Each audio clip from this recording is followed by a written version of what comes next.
สบายดีวันนี้มีข้อคิดดีๆที่จะมาเล่าสู่ฟังซึ่งมีหัวข้อว่า3สิ่งที่เจ้าควรมีก็คือ 1. ซื่อสัตย์เจ้าต้องมีความซื่อสัตย์ต่อสิ่งที่เจ้าเฮ็ดต่อสิ่งที่เจ้าปรารถนามีความซื่อสัตย์ต่อเป้าหมายของเจ้าและสิ่งสำคัญก็คือมีความซื่อสัตย์ต่อหมู่เพื่อนข้อที่ 2. ศรัทธาบ่ว่าเจ้าจะเฮ็ดสิ่งใดเจ้าต้องมีศรัทธาอันแห่งกล้าในสิ่งที่เจ้าเฮ็ดในสิ่งที่เจ้าปรารถนามีความศรัทธาว่าสิ่งที่เจ้าเฮ็ด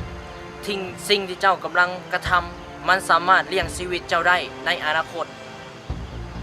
ถ้าอยากให้คนอื่นศรัทธาในตัวของเจ้าก็ต้องมีศรัทธาในตัวของเองเสียก่อน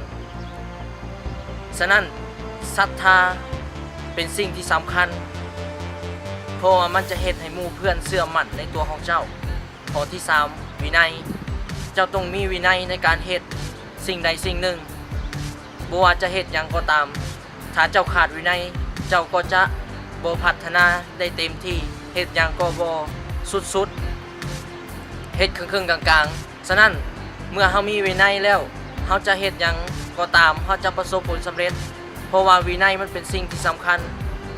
ที่จะเฮ็ดในชีวิตของเฮาเดินไปถึงเส้นชัยนั่นก็คือความสำเร็จถ้าว่าเฮาขาดวินัยแน่นอนยากที่จะประสบผลสำเร็จเพราะว่าวินัยเป็นตัวชี้วัดว่าเฮาจะประสบผลสำเร็จหรือบ่ประสบผลสำเร็จหวังว่าแนวคิดนี้จะเป็นประโยชน์ขอขอบใจ